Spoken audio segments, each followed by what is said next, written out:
ओम नमो भगवते वासुदेवाय। प्यारे भक्तों, हम श्रीमद् भगवद गीता का 5वां अध्याय कर्म योग का श्रवण कर रहे हैं। श्लोक संख्या 2 में हमने श्रवण किया था कि जो कर्म संन्यास है उससे कर्म योग श्रेष्ठ होता है। श्री कृष्ण अर्जुन को समझा रहे थे कि कर्म फल त्याग कर कर्म भक्ति की ओर अग्रसर हो जाइए, और इस तरह से उन्हें बार बार युद्ध करने के लिए तत्पर कर रहे हैं। तो आज हम श्लोक संख्या 3 का श्रवण करेंगे, जिसमें यह बताया गया है कि जो मनुष्य किसी से द्वेष नहीं करता है, न किसी चीज़ की इच्छा करता है और हमेशा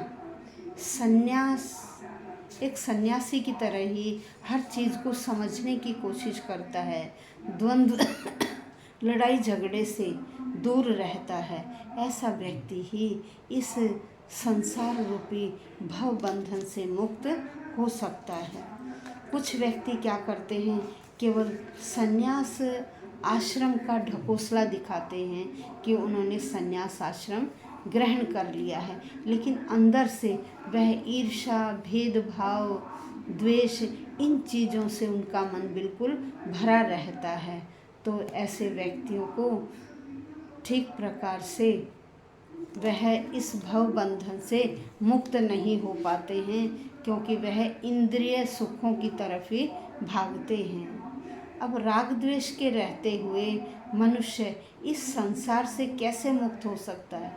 लेकिन जिस व्यक्ति ने अपने राग और द्वेष का त्याग कर दिया, वह जल्दी ही इस भव सागर से मुक्त हो जाता है। जिसके भीतर राग द्वेष नहीं है, वही कर्म योगी और वही सच्चा सन्यासी कहलाता है। वह अपने संपूर्ण कर्मों को करता हुआ इस लोक से परम धाम को प्राप्त हो जाता है, और बाहर से वह सन्यासी बनने का ढकोसला नहीं दिखाता है। जब व्यक्ति को ज्ञान हो जाता है, ज्ञान होने के बाद वह कर्म करता है, लेकिन सकाम कर्म नहीं, वह कार्य निष्काम भाव से करता है, और उसके अंदर जो अहम की वृत्ति है वह भी खत्म हो जाती है। जब तक व्यक्ति में अहम का भाव रहता है, तब तक उसे दिव्य ज्ञान नहीं हो सकता। तो आइए श्लोक संख्या 3।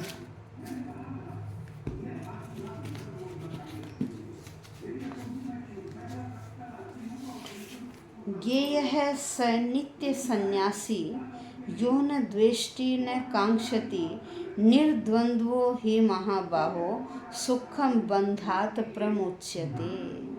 ज्ञेयः का अर्थ जानना चाहिए, स वह नित्य सदैव हमेशा सन्यासी यह जो न कभी नहीं द्वेष्टि ईर्ष्या करता, घृणा करता, द्वेष करता है, न ही कांक्षति इच्छा करता है।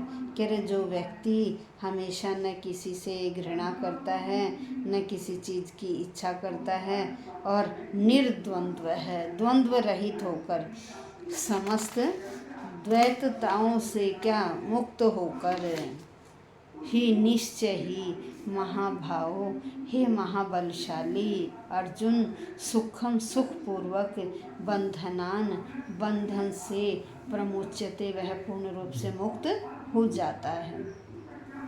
यहाँ श्री कृष्ण कहते हैं कि जो पुरुष न तो कर्म फलों से घृणा करता है, न कर्म फल की इच्छा करता है, वही सन्यासी कहा जाता है। हे महाबाहु अर्जुन, ऐसा मनुष्य हर प्रकार के द्वंद्व ईर्ष्या से रहित होकर भव बंधन को पार कर पूर्णतः मुक्त हो जाता है। यहाँ श्री कृष्ण कह रहे हैं कि जो कृष्ण भावना भावित पुरुष है वही नित्य सन्यासी कहलाता है, क्योंकि वह न तो कर्म फल से घृणा करता है और न ही उसकी इच्छा करता है।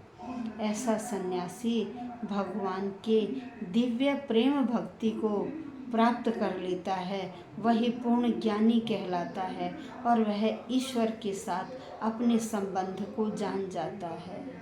वह भली भांति जानता है कि जो कृष्ण हैं वो भगवान हैं, वो पूर्ण हैं, लेकिन मैं क्या हूँ, एक अंश मात्र हूँ। मैं क्या हूँ, अंश मात्र हूँ। फिर अंश और अंशी कैसे बराबर हो सकते हैं? भगवान क्या हैं? भगवान तो अंशी हैं और मैं क्या हूँ, अंश हूँ। तो कह रहे हैं किस तरह से अंश और अंशी समान हो सकते हैं। जब व्यक्ति को यह पूर्ण ज्ञान हो जाता है तो वह छल कपट से दूर हो जाता है और इस जगत से भी वह मुक्त हो जाता है। यह था श्लोक संख्या 3। अब हम कल श्लोक संख्या 4 का श्रवण करेंगे। धन्यवाद।